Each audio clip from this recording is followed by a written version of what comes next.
श्रीनाथ जी, गुरु गोरखनाथ जी के चरणों में आदेश आदेश आदेश। महामाई महाकाली भैरव बाबा भगवान दत्तात्रेय जी नवनाथ 84 सिद्धों के चरणों में आदेश आदेश आदेश। अलख निरंजन।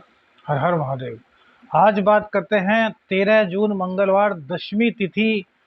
आज है आषाढ़ कृष्ण पक्ष की दशमी तिथि। आज सूर्योदय का जो वक्त है वो सुबह को 5:22 पर है, जबकि सूर्यास्त शाम को 7:19 पर हो रहा है।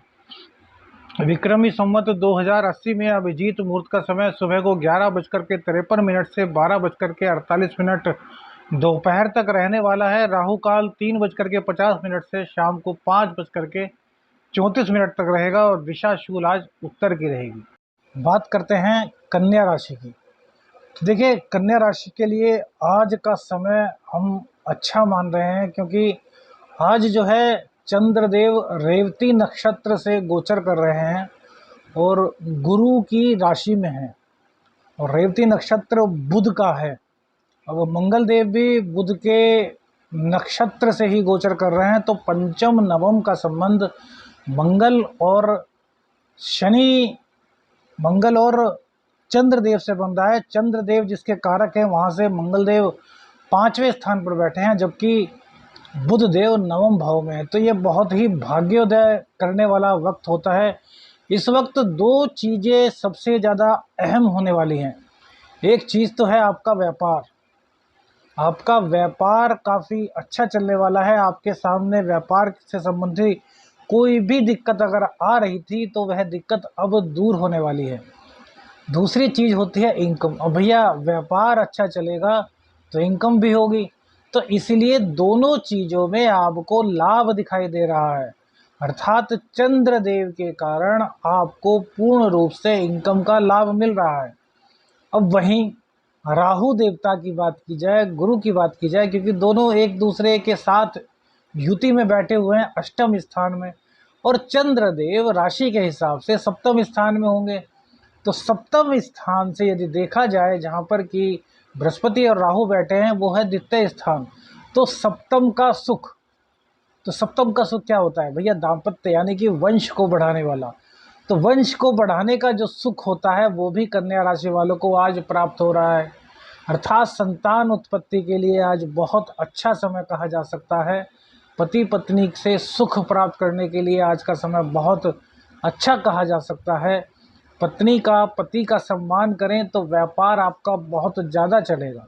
लेकिन बात है भैया सबसे ज़्यादा माँ के आशीर्वाद की। आपकी जननी, जो आपकी जननी हैं, उनका आप आशीर्वाद लेते हैं, उनके चरण स्पर्श करते हैं, उनके चरणों को अपने माथों से स्पर्श कराते हैं, अर्थात उनके चरणों में अपना माथा झुका देते हैं, तो आज समझ लीजिए आपके लिए बहुत ही मंगलकारी समय है। अब इसी के साथ साथ देखा जाए तो दाम्पत्य जीवन का सुख तो मिल रहा है, लेकिन चंद्रदेव जब दाम्पत्य जीवन में बैठते हैं तो ऐसे में चंचलता आ जाती है। अब चंचलता किस चीज़ को लेकर? अब चाहे पुरुष हो चाहे स्त्री, तो वो विपरीत लिंग के प्रति आकर्षित होते हैं। अब यह आकर्षण कहाँ तक उचित है, यह आपकी लाइफ के अनुसार है। जैसे आप शादीशुदा हैं, आप यदि विपरीत लिंगी के प्रति आकर्षित हो रहे हैं तो भैया फिर आपको खतरा है। आप प्रेम संबंधों में हैं और किसी और के प्रति आप आकर्षित हो रहे हैं तो आपके लिए खतरा है। लेकिन यदि आप सिंगल हैं और किसी प्रेमी या प्रेमिका का इंतजार कर रहे हैं, पार्टनर का इंतजार कर रहे हैं, तो आपके लिए यह आकर्षण बहुत ही अच्छा सिद्ध होने वाला है। क्यों? क्योंकि देखिए, चंद्रदेव जब एकादशी इस सप्तम भाव में आकर के बैठता है तो ऐसे में कहा जाता है कि शादी के बाद भाग्य उदय होता है। तो ऐसे में यदि आप सिंगल हैं और आपके जीवन में आप कन्या हैं, तो किसी पुरुष का आपके जीवन में यदि प्रवेश होता है तो यह आपकी इनकम के लिए भी आज के गोचर के हिसाब से बहुत ही शुभ होने वाला है। परिस्थितियां आपके पक्ष में जाने वाली हैं। और यदि आप शादीशुदा हैं तो अपनी पत्नी का सम्मान करके आप अपने व्यापार को बढ़ा सकते हैं। आप प्रेम संबंधों में हैं तो प्रेम संबंधों में इसका लाभ कैसे लें, जबकि प्रेम संबंधों का भाव तो भैया 10वां है, अर्थात जहाँ पर कि 5वां भाव, जहाँ पर कि शनिदेव की राशि बनी हुई है। तो प्रेम संबंधों में यदि व्यापार में लाभ प्राप्त करना है तो ज़रूरतमंदों की सहायता करें, प्रेमिका का सम्मान करें। यह नहीं मतलब कि भैया प्रेमिका का सम्मान नहीं करेंगे। हमने आपको बताया कि शुक्र देव की कृपा प्राप्त पानी तो आपको बहुत ज़्यादा ज़रूरी है, क्योंकि शुक्र देव की कृपा के बिना कुछ भी नहीं मिल सकता। और स्त्री प्रेमिका हो और चाहे पत्नी, वो शुक्र का ही प्रतीक है। तो इसलिए आपको किसी भी हालत में स्त्रियों का सम्मान तो करना ही नहीं है। यदि आप स्त्रियों का असम्मान कर देते हैं तो फिर आपके लिए दिक्कत है, लेकिन यदि उनका सम्मान करते हैं तो आपके लिए बहुत ही ज़्यादा लाभ की स्थिति आज के गोचर में बन रही है। अब इसके अलावा विदेश भाव हम रोजाना कह रहे हैं आपका जागृत हो रहा है, तो विदेश भाव के जागृत होने से क्या मतलब है? बहुत से लोगों ने कमेंट्स भी किया। तो देखिए, विदेश जो भाव होता है 12वां स्थान, इससे विदेश का भी हम विचार करते हैं और इसी के साथ साथ खर्चों का भी विचार करते हैं। तो कन्या राशि के लिए सूर्य देव जो है वो व्ययेश है, अर्थात उनके लिए वो कहना चाहिए कारक नहीं है। लेकिन भैया सूर्य देव तो सूर्य देव हैं, भले ही कुंडली में वो आपकी लग्न का व्यय करते हों, आपको ले जाते हों उस दुनिया में जहाँ से कि फिर से जन्म की शुरुआत होती है, तो उनको हम बुरा कैसे कह सकते हैं? जबकि ग्रहों में राजा सूर्य को कहा गया है और वो राजा आपके 9वें भाव में बैठे हैं। तो इसका मतलब क्या है? इसका मतलब है कि आपका खर्च अधिक होना है। भाग्य से आप लिखवा करके आए हैं कि इस वक्त आपका अधिक खर्च हो, तो उस खर्च को सही मद में किया जाए, उस खर्च से आपको लाभ मिले। आप कल को यह ना कह सके कि यार वो समय आया था मैंने अपना बहुत पैसा बेवसूल खर्च कर दिया। तो इसलिए कहते हैं कि धार्मिक कार्यों में खर्च कीजिए, भंडारा करा दीजिए, ज़रूरतमंदों की सहायता कर दीजिए, बड़े बुजुर्ग हैं कोई दिख रहे हैं असहाय हैं उनकी मदद कर दीजिए, वृद्धाश्रम में जाइए, वहाँ पर बड़े बुजुर्गों की मदद जो भी आपसे हो सकती है, जितनी आपकी सामर्थ्य है वो कर दीजिए। सामर्थ्य नहीं है, बहुत से लोग कहते हैं गुरुजी हमारे पास तो खुद के पैसे नहीं है, हम कैसे उनकी मदद करें? अरे भैया, तन से सेवा कर सकते हो ना, बस जाओ। ईश्वर को क्या नहीं पता कि सामर्थ्य आपकी है नहीं, लेकिन तन से तो करने का आपके अंदर जुनून हो ही सकता है। तो तन से सेवा कीजिए, फिर देखिए व्ययेश कैसे आपके लिए धनेश में परिवर्तित हो जाएगा, किस प्रकार से आपके भाग्य में वृद्धि कर देगा, किस प्रकार से आपके अवगुणों को दूर कर देगा। जिन लोगों की विदेश यात्रा में इस वक्त थोड़ी भी दिक्कत आ रही है, वो एक बार वृद्धाश्रम में जाकर के देखिए, उनकी थोड़ी सेवा करके देखिए, फिर देखिए किस प्रकार से वो बाधाएं समाप्त होती हैं और उनकी सेवा करने से आपको कितना सुख, कितना आनंद, कितनी तृप्ति मिलेगी, यह आप कल्पना भी नहीं कर सकते। एक बार करके आइए, फिर बताइए, फिर बताना कि गुरुजी वहाँ जो हमें शांति मिली, वहाँ जो हमें कृपा प्राप्त हुई, वो आज तक इतना पैसा खर्च करके भी हमें नहीं प्राप्त हुई थी। तो भैया ग्रहों को समझेंगे तो ग्रह आपके आगे पीछे घूमते हुए दिखाई देंगे।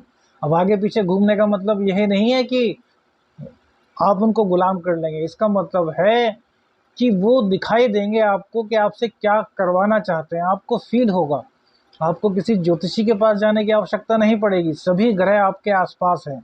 शुक्र देव आपकी पत्नी है, आपकी प्रेमिका है, बुध देव आपकी बुआ है, आपकी बहन है, आपकी बच्ची है, मंगल देव आपके भाई हैं, आपका पुरुषार्थ है, आपके अंदर का बल है, गुरुदेव आपके ज्ञान हैं, आपने गुरु बना रखे हैं। तो इससे बढ़िया क्या भैया, गुरु जिंदगी में अवश्य ही होना चाहिए। इसके बाद शनिदेव हैं, तो रोज़गार आपका शनिदेव है। जो आपके घर में बड़े बुजुर्ग हैं वो आपके कहीं ना कहीं शनि के द्योतक हैं। वैसे तो दादा दादी नाना नानी को बृहस्पति से जोड़ा गया है, लेकिन शनि भी उसमें विद्यमान होते हैं, क्योंकि जहाँ पर लाचारी का प्रश्न होता है वहाँ पर शनिदेव आ जाते हैं। अब वृद्ध ऐसे हो सकते हैं जो लाचार हों, कुछ खुद अपना कार्य ना कर सकते हों, आपके दादाजी हों, नानी जी हों, चाची जी हों, बहुत से लोग हो सकते हैं आसपास, तो वो सब शनिदेव का परिचय करते हैं। चंद्रदेव आपकी माता जी हैं। अरे सारे ग्रह तो आपके आसपास हैं भैया। राहु केतु क्या है भैया, ससुराल राहु से। तो हर चीज आपके इर्द गिर्द घूम रही है, सिर्फ आपको समझना है। सूर्यदेव आपके पिता हैं, पिता का जितना आशीर्वाद लेंगे उतना सूर्यदेव की कृपा मिलेगी। पिता का जितना सम्मान करेंगे, पिता के जितने चरण दबाएंगे, वो सब आपको मिलेगा। तो 12वें स्थान के भाग्य भाव में बैठने के कारण आपको लाभ मिलेगा। जरूरतमंदों की सहायता कीजिए, पिताजी का सम्मान कीजिए, विदेश योग आपका बन जाएगा, विदेश से धन आगमन आपके पास होगा।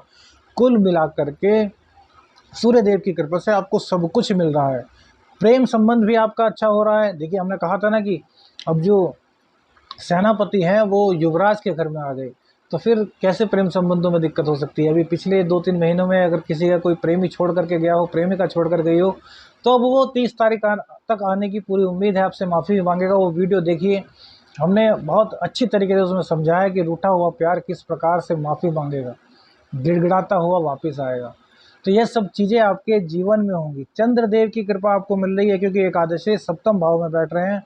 मंगल देव हल्का फुल्का चोट चपेट की दुर्घटना आपके साथ करा सकते हैं, लेकिन फिलहाल यदि कहा जाए तो यहाँ पर युवराज की चलने वाली है, और कन्या राशि के लिए युवराज से ज़्यादा शुभ ग्रह और क्या हो सकता है। आपके लग्नेश वही हैं, आपके दशमेश वही हैं, सबसे अच्छा ग्रह आपके लिए बुध हैं, और बुध देव की कृपा आपको पूर्ण मिल रही है। गणेश जी की आराधना कीजिए, गणेश जी को दूबड़ा घास अर्पित कीजिए, आपके सभी कार्य बनेंगे। जॉब में आपके कहीं दिक्कत नहीं दिखाई थी, जॉब में आप बहुत तरक्की करने वाले हैं, व्यापार आपका चलने वाला है।